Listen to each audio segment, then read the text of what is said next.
두 번째로 제가 한번 해보도록 하겠습니다. 자, 어제 오늘 새벽에 미국 증시를 봤는데 또 굉장히 좀 강하게 상승을 했더라고요. 오늘 매일경제신문을 보면은 이런 얘기가 있어요. 4일 오르고 또 4일 떨어진다. 우리가 지금 겨울인데 사만사온도 아니고 지금 이런 상황이 지금 계속 나오고 있습니다. 그만큼 시장의 어떤 변동성을 예상하는 것 자체가 정말 쉽지가 않다.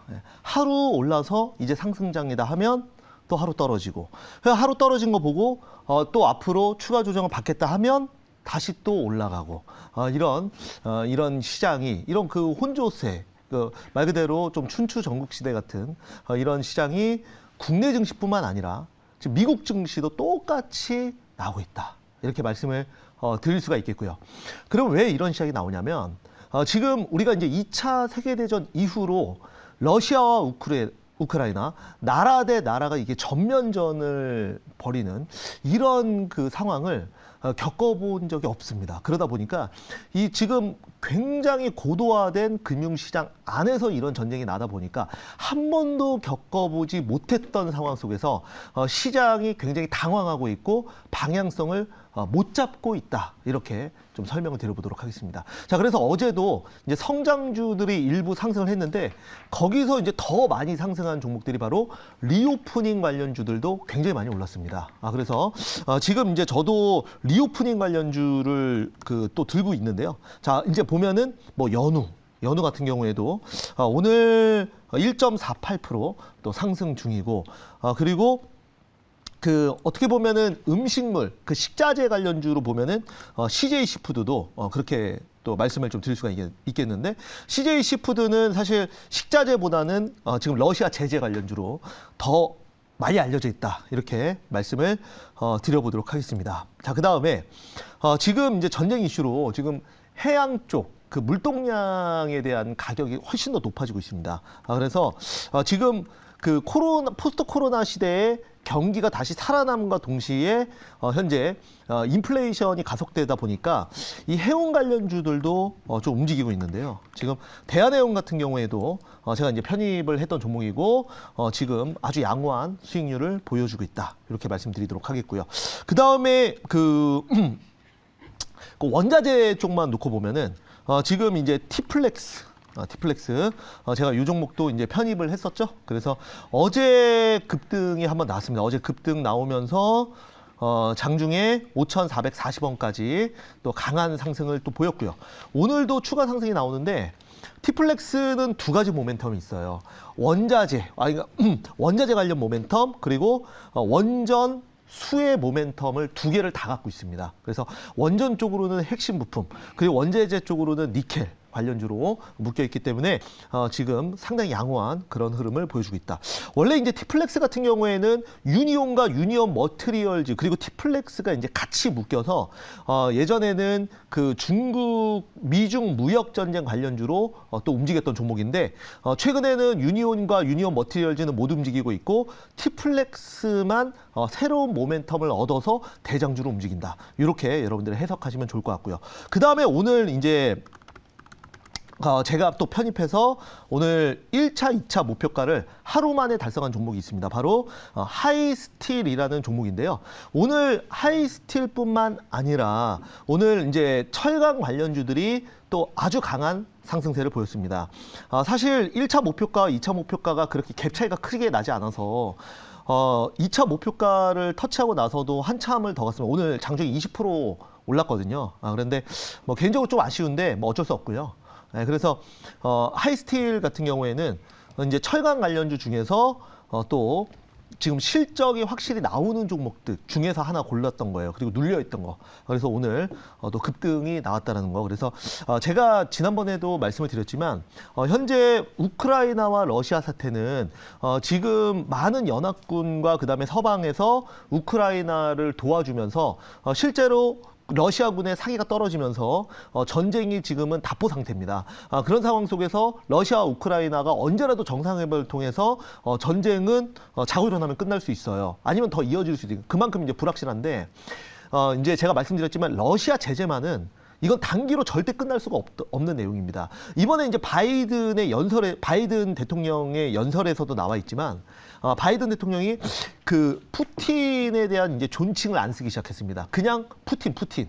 푸틴은 악이다. 뭐 이렇게 지금 얘기를 하고 있습니다. 대통령이라는 것도 이제 빼고선 얘기하고 있어요. 그만큼 아주 강력한 제재. 우리가 이제 나토의 규정 때문에 직접적으로 미군이 들어가지 못하지만 무기를 공급을 하면서 제블린이라고 하는데 그게 이제 그 무게가 22kg밖에 안 돼요. 근데 그거를 그 전차나 아니면 헬리콥터에 쏘면은 헬리콥터에 쏘고 도망가면 그게 이제 그 자율주행으로 그 타겟을 그대로 맞춰요. 그대로 이렇게 들고 있지 않아도. 그러다 보니까 최첨단 기술인데 이게 우크라이나 기술이 아니라 서방 국가에서 다 도와주는 거예요. 직접적으로 군인을 투입을 할 수는 없지만 이런 식으로 지금 군대 물자 다 지원을 해주면서 지금 러시아를 물리치기 위해서 하고 있다. 그리고 경제적으로는 앞으로 그 제재나 이런 것들이 단기간에 절대 끝나지 않습니다. 바이든 대통령이 한 말도 뭐냐면 앞으로 그 이런 그 푸틴에 대한 제재가 단기로 끝난다면 누구든 앞으로 또 이런 사태를 일으킬 수 있다. 쉽게. 그렇기 때문에 저는 제재는 정말 짧은 것들은 몇 개월 그렇게 갈 수도 있지만 저는 몇 개월도 사실 아니고 몇 년, 몇십 년까지 러시아가 제재를 받을 수 있다. 그렇기 때문에 그 관련해서 뭐 철강 같은 경우에도 그러다 보니까 러시아가 지금 밀고 있는 천연가스, 원자재, 유가도 어제 $110 넘어가면서 흥구석유나 그 다음에 SH에너지화학 이런 종목들이 다 급등했던 거거든요. 그래서 제가 오늘도 하이스틸의 후속으로 요 종목 한번 보도록 하겠습니다. 요거는 이제 아직 안 튀어가지고요. 제가 한번 넣어보도록 할게요. 자, 그래서 오늘 제가 이제 편입을 하는 종목은 바로 현재가 2010원에 대창이라는 종목을 바닥에서 이건 이제 아직 안 튀었거든요. 대창이라는 종목을 제가 한번 그 급등하기 전에 한번 편입을 해보도록 하겠습니다. 자, 오늘은 대창이고요. 동사 같은 경우에는 그 지금 이제 실적은 확실한 종목입니다. 그리고 동사는 그 이제 비철금속류 중에서 바로 이제 동가 아연의 합금인 황동 관련 제품을 또 생산하고 판매하는 기업입니다. 그런데 우리가 이제 구리하면 어떤 생각 듭니까? 구리라든 거는 우리가 이제 통신뿐만 아니라 인프라스트럭처에 모두 쓰이는 전선뿐만 아니라 인프라를 투자하는데 모두 쓰이는 필수 원자재가 바로 구리입니다. 그래서 구리 같은 경우에는 그래서 경기가 활성화됐을 때 국가가 어떤 그 건설 경기를 활성화했을 때 구리 수요가 가장 많죠. 그렇기 때문에 앞으로 다음 정부에서 뭐 윤석열 후보가 되든 이재명 후보가 되든 다음 대통령부는 당연히 이런 그 건설 분야를 반드시 건드릴 거를 생각을 해요. 무조건입니다, 이거는. 그래서 거기에 맞춰서 구리 수요는 폭발할 텐데 여기에 러시아의 제재가 같이 가요. 그러면 수요는 크게 늘어나고 공급은 제한돼 있습니다. 이건 뭐 어떻게 됩니까? 쇼티지가 발생하겠죠. 그러면 당연히 가격은 올라갈 수밖에 없다. 그렇기 때문에 대창은 지금 자리가 굉장히 낮다. 그래서 차트를 보면서 한번 제가 또 추가적으로 말씀드리겠습니다.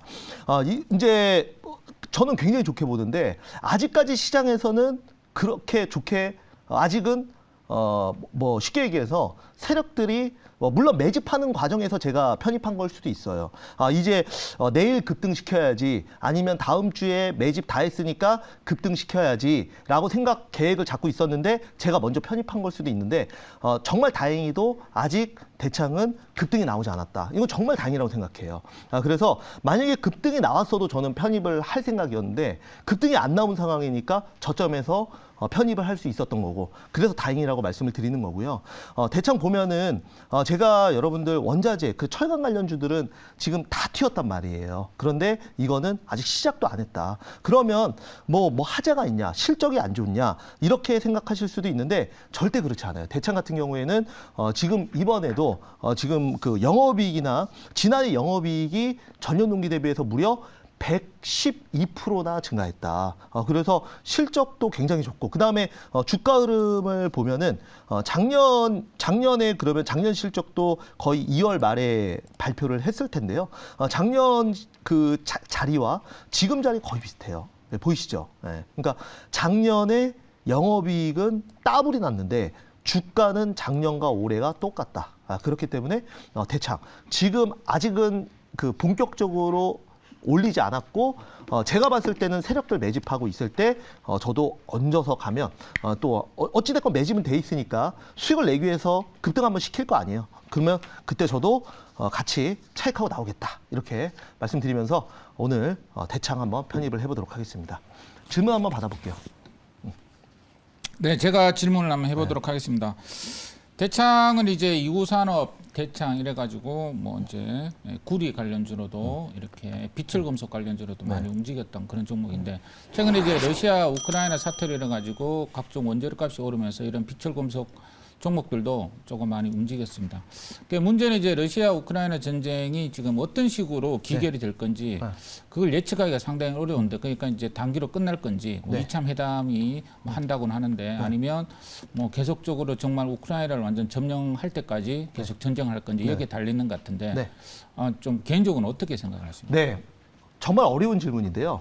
지금 러시아의 정보기관에서도 푸틴의 정신 상태를 잘 몰라가지고 지금 관련 전문기관에 의뢰를 해서 감정 분석 중이라고 합니다. 그만큼 이거는 우크라이나 입장에서는 당장의 전쟁을 끝내고 싶겠죠?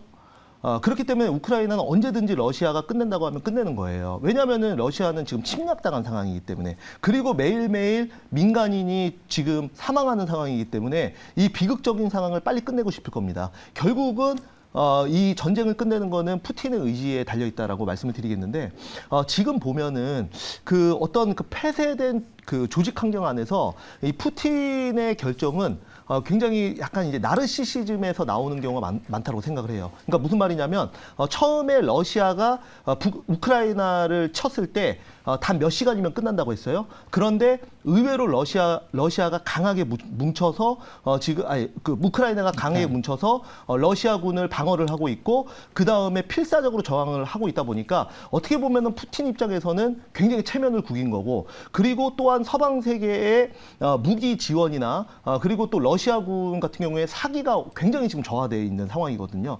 그러다 보니까 푸틴 입장에서는 전 세계에 어떻게 보면 자존심을 많이 구겨 있어요. 그래서 지금 또 이런 개인의 감정이 또 악화되면 본인이 자존심 구우면 더 무리수를 둘 수 있거든요.